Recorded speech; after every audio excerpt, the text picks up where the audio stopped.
সুপ্রিয় দর্শক, আসসালামু আলাইকুম। এই মুহূর্তে রাজনীতির মাঠে সবচেয়ে একটা বড় নিউজ, সেটা হচ্ছে যে আমি প্রথমে একটা বিষয় নিয়ে বলি যে আজকে খালেদা জিয়া দেশে প্রত্যাবর্তন করতেছে। এর সাথে সাথে দু একটা দিন হলো একটা নিউজ খুবই ভেসে আসতেছে এবং সরকারের বিভিন্ন পর্যায়ে এটা নিয়ে অনেক আলোচনাও হচ্ছে। সেটা হচ্ছে যে আওয়ামী লীগ এবং বিএনপি কি এক হতে যাচ্ছে কিনা। এখন অনেকেই বলতে পারেন যে না, এই বাঘে মহিষে কোনোদিন এক ঘাটে পানি খায় কিনা, বা এত দুইটা বড় রাজনৈতিক দল যারা জাত শত্রু হিসাবে পরিচিত তারা কিভাবে এক হয়। দেখেন, দেশের বিরুদ্ধে আসলে অনেক বড় ষড়যন্ত্র চলতেছে।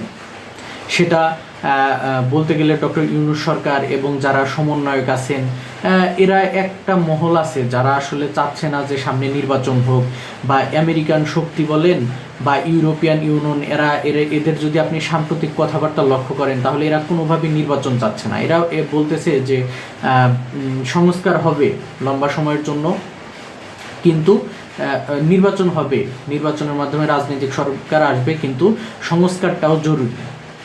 মানে ডক্টর ইউনূস সরকার অলরেডি তাদের হাত করে ফেলছেন।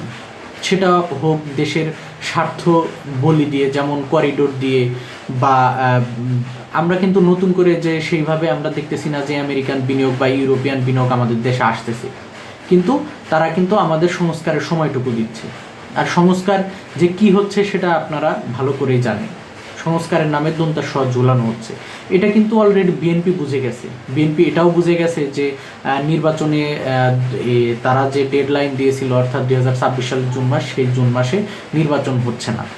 এদিকে বিএনপিকে নানাভাবে চাঁদাবাজি তকমা, আওয়ামী লীগের নেতাকর্মীদের হেনস্থা করা, আওয়ামী লীগকে ফিরতে না দেওয়ার টালবাহানা, আওয়ামী লীগকে নির্বাচনে না আসতে দেওয়ার চিন্তাভাবনা, এগুলা কিন্তু এক প্রকার বলতে গেলে যে এনসিপি এবং ডক্টর ইউনূস সরকারের মূল এজেন্ডা হয়ে দাঁড়িয়েছে, মূল লক্ষ্য হয়ে দাঁড়িয়েছে।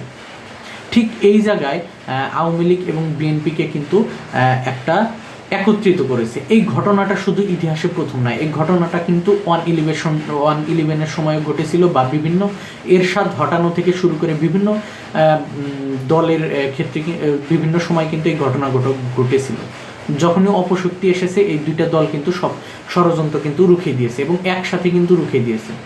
তো ভিতরে ভিতরে আসলে অনেক কিছুই আলোচনা হচ্ছে যে এই দুই দলের নেতাকর্মীদের মাঝে আসলে আলোচনা হচ্ছে বিএনপি একলা আসলে মাঠ সামাল দিতে পারতেছে না। কারণ যেখানে রাষ্ট্রযন্ত্র, আপনি পুলিশ প্রশাসন এক হয়ে যায় এবং বাহিরের শক্তি বিভিন্ন দেশের ভাবমূর্তি এবং দেশের সার্বভৌমত্ব যখন কায়েম করার চেষ্টা করে, তখন কিন্তু এই দুটো দল কিন্তু একত্রিত হয়। ঠিক সেইভাবে বিএনপি আসলে মাঠ সামাল দিতে পারতেছে না এবং আওয়ামী লীগও কিন্তু দেশে আসতে পারতেছে না। সেক্ষেত্রে বিএনপি আর আওয়ামী লীগ কিন্তু ঐক্য হওয়া, এটা আসলে নিউজটা কতটুকু অর্থনৈতিক বা এটা আসলে সময় উপযোগী, কারণ এরকম হচ্ছে বিভিন্ন, আমরা উপর মহলে আমরা জানতে পারছি যে এই কাজগুলো হচ্ছে, আওয়ামী লীগ বিএনপি এক হচ্ছে, তারা নেতাকর্মীরা কথা বলতেছে যে তারা একসাথে আন্দোলন করবে, এই ইউনূস সরকারের মাঠে নামবে, ইউনূস সরকারের বিপক্ষে মাঠে নামবে, এবং ডক্টর ইউনূস সরকারের যদি পতন হয় তাহলে তারা একটি গণতান্ত্রিক প্রক্রিয়ার মাধ্যমে নির্বাচন দেবে। সেটা নিরপেক্ষ সরকারের অধীনে হোক বা যেই সরকারের অধীনে হোক, একটা নিরপেক্ষ নির্বাচন দিবে এবং নিরপেক্ষ নির্বাচন দিয়ে যেই দল আসবে, সেটা হোক আওয়ামী লীগ বা সেটা বিএনপি হোক, তারা মেনে নিবে। তো আসলে গণতান্ত্রিক চর্চাই দেশের জরুরি।